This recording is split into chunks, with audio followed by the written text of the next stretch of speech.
여러분 안녕하십니까? 이어서 경남 소식입니다.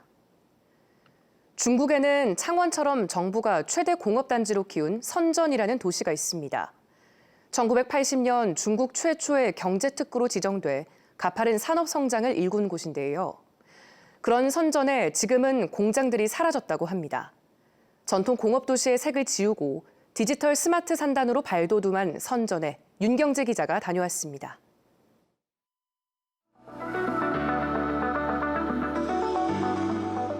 중국 최대 공업도시 선전.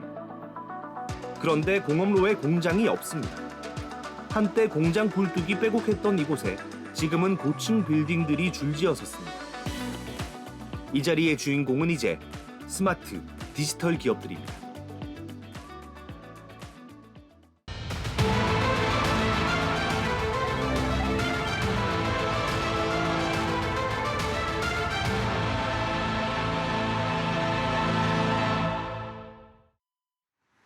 빌딩 숲속 한 회사를 찾았습니다.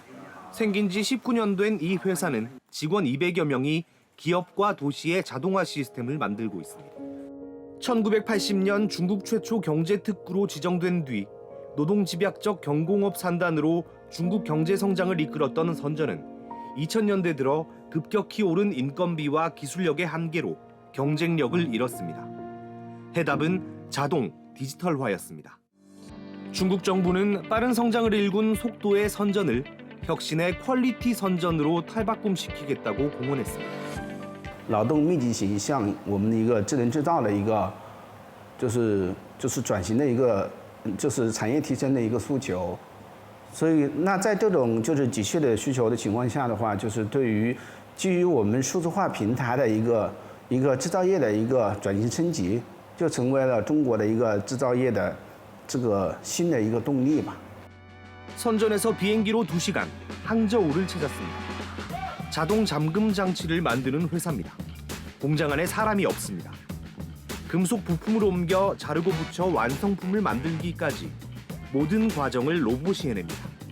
선전의 디지털 기업 간웨이의 컨설팅을 받아 자동화를 이뤘습니다. 5년 전 이들의 고민도 지금의 창원 국가산단과 같았습니다. 인건비와 원자재 가격이 크게 올라 위기를 맞았습니다. 스마트 자동화 시스템 도입이 생존을 위한 유일한 선택이었습니다. 이 회사는 5년 전보다 제작 기간 70%, 생산 원가는 40% 줄였고 108단계의 공정 라인을 16단계로 간소화했습니다. 另外一方面呢是，现在用人啊，人工是比较昂贵的，是越来越贵啊。这个，但是机器设备啊，它是越用是越便宜的。 디지털 생태계는 공단과 함께 도시도 바꿨습니다. 도심에서 택시를 불러봤습니다. 휴대전화 앱으로 목적지를 설정하면 알아서 달리고 핸들도 자동으로 움직입니다. 기사는 안전 상황만 점검하는 사실상 무인 택시입니다. 신용카드와 신분증도 필요 없습니다. 휴대전화 QR코드, 얼굴 인증으로 모든 소비와 건물 출입이 가능합니다. 도로와 공공시설의 혼잡도, 전력 사용량과 공기질, 수질, 가로등의 밝기 같은 모든 생활 정보가 스마트 시스템으로 관리되고 시민들에게 실시간 공유됩니다. 이런 디지털 기반 일자리가 160만 개, 선전시 GDP의 30%를 차지합니다. 저렴한 노동력으로 값싼 제품을 대량 생산하는 중국의 전형적인 공업단지였던 심천. 이제는 세계 최고 수준의 스마트 공단과 디지털 산업 성장을 일궈내면서 중국 경제를 앞장서 이끄는 새로운 엔진이 되고 있습니다. KBS 뉴스 윤경재입니다.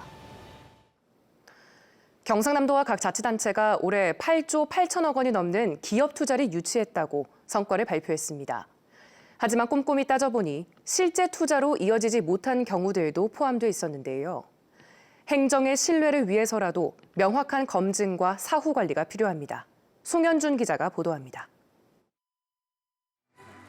경상남도와 함양군이 국내 최대 규모 데이터 센터 건립을 위한 투자 유치를 발표한 것은 지난 5월입니다.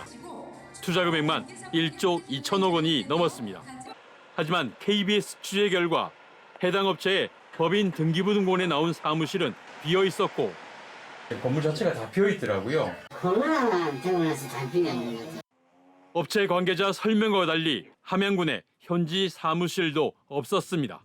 우편물은 대략적으로 한 2달 전부터 오기 시작한 것 같아요. 살고 그런 건 없어요. 건물주 지인이라고 그냥 주인한테 전화 한 통화 받은 거 위에는. 대대적인 투자 유치 홍보 성과 발표와 언론 취재 이후 이 사업은 크게 달라진 것이 없습니다.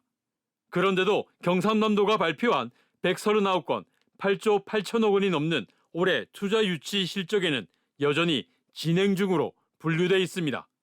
하동군이 지난 9월 체결한 6천억 원 규모 투자 유치 협약도 이달 중으로 내부 논의했던 본계약 체결이 늦춰지고 있습니다. 하동군 관계자는 기업 내부 사정에 따라 협의를 계속하고 있다며 사업 추진에는 문제가 없다고 밝혔습니다. 자치단체와 기업의 투자 유치 양해각서는 이행 강제력이 없기 때문에 체결 전부터 사후 관리까지 철저한 검증이 필요합니다. 행정 신뢰와 직결되기 때문입니다. 경상남도와 각 시군은 투자 유치 협약 체결 이후 토지 계약이나 장비 매입 등 진행을 별도 체계로 통합 관리할 계획입니다. 투자 준비 중인 기업들이 투자가 이행될 수 있도록 보다 더 효율적으로 하기 위해서 협력할 수 있는 프로그램 개발도 검토 중에 있다. 하지만 이 계획마저도 세수 부족 등으로 내년 경상남도 예산안에서 빠져 실효성 있는 대책이 나올지 의문입니다. KBS 뉴스 송현준입니다. 2013년 문을 닫았던 진주의료원을 경남 서부권에 다시 문을 여는 사업이 차질을 빚을 것으로 보입니다. 경남도의회가 병원터를 매입하는 안건에 대해 적자 누적을 이유로 다시 제동을 걸었기 때문인데요. 여기다 김해에서도 공공병원을 지어달라는 요구가 거세게 나오고 있습니다. 천연수 기자입니다. 경남 도립의료원 진주병원 예정지입니다. 4만 제곱미터에 의료진 360명, 300병상으로 2027년 개원 목표입니다. 지난 23일 경상남도 의회는 땅값 100억 원의 예산 편성을 부결시켰습니다. 개원 첫 해 연간 78억 원, 5년 뒤에도 매년 58억 원씩 적자가 날 것이라는 이유입니다. 사업비 1,500억 원 중 국비 600억 원이 확보된 사업이어서 반발이 적지 않았습니다. 서부 경남의 사천남의 하동, 진주는 물론이고요. 이런 인프라 확충을 위해서 반드시 필요한 사업입니다. 경상남도는 진주병원 개원 초기 병원 가동률을 낮춰 적자폭을 줄이고 수익성 있는 진료 과목을 순차적으로 여는 개선 방안을 냈습니다. 하지만 10년 전 진주의료원이 문을 닫았던 당시와 달라진 것이 없다는 반대 목소리를 이기지 못한 것입니다. 경남도 의회에서 이 같은 반대가 나오고 있는 것은 동부권인 김해시의 공공의료시설을 확충하자는 움직임이 있는 것과 상당한 관계가 있습니다. 실제로 경남 동부권은 서부권보다 공공의료가 더 열악합니다. 인구 1000명당 의사 수는 동부인 김해권은 2.1명에 불과하지만 서부인 진주권은 3.34명으로 전국 평균 2.97명을 웃돕니다. 산부인과 소아청소년과도 진주는 5.1명으로 전국 상위권입니다. 여기다 최근 김해에서는 300병상 이상 유일한 종합병원이던 김해중앙병원까지 문을 닫아 공공의료기관 요구가 더 거셉니다. 김해가 스스로 시립의료원을 사실은 운영한다는 것은 무리라고 봅니다. 그래서 도에서 지원해서 도립으로 해서 운영하는 것이 맞다. 행정 절차가 이미 많이 진행된 도립의료원 진주병원과 공공의료원이 시급한 김해시를 두고 경상남도의 고민이 깊어지고 있습니다. KBS 뉴스 천연수입니다. 기온 변화가 무척 큰 요즘입니다. 오늘 낮부터는 찬 공기가 밀려오면서 기온이 다시 낮아지겠는데요.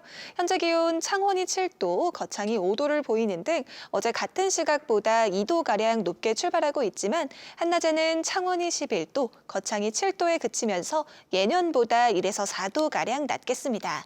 내일부터는 기온이 더 낮아지겠습니다. 내일 창원의 아침 기온은 1도로 오늘보다 5도가량 낮겠고요. 모레부터는 대부분 지역에 지역에서 영하권 추위가 찾아오겠습니다. 낮 기온도 8도 안팎으로 무척 쌀쌀하겠습니다.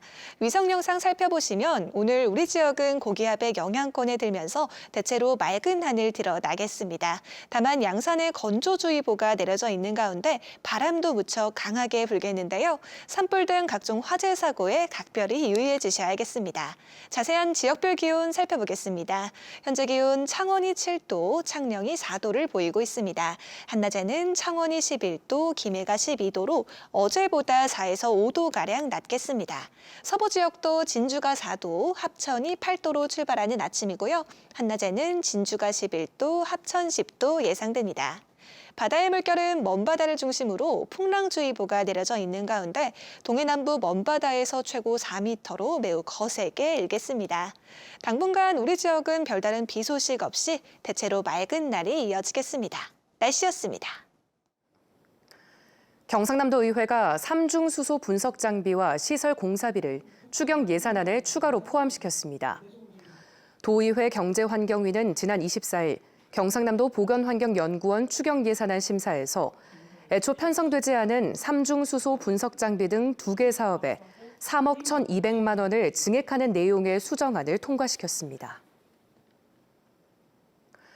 합천 환강 취수장 반대 대책위원회는 15,000여 명의 취수장 반대 서명부를 환경부에 전달했다고 밝혔습니다. 대책위원회는 지난 7월부터 주민설명회 등을 통해 반대 서명을 받았으며 지난 9월에는 환강 광역 취수장 설치 계획 철회 등을 경남도에 요구했습니다. 정부는 낙동강 유역의 취수원 다변화를 이유로 합천 환강 광역 취수장을 추진하면서 합천과 거창 지역 주민들의 반발을 사고 있습니다. 병무청이 내년부터 병역 의무자의 사회 진출을 위해 병역과 진로를 연계해 지원하는 병역 진로 설계 지원센터를 창원에 설치한다고 밝혔습니다.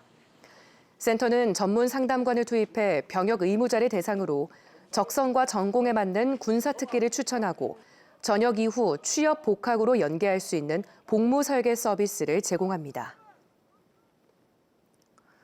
뉴스를 마칩니다. 시청해주신 여러분 고맙습니다.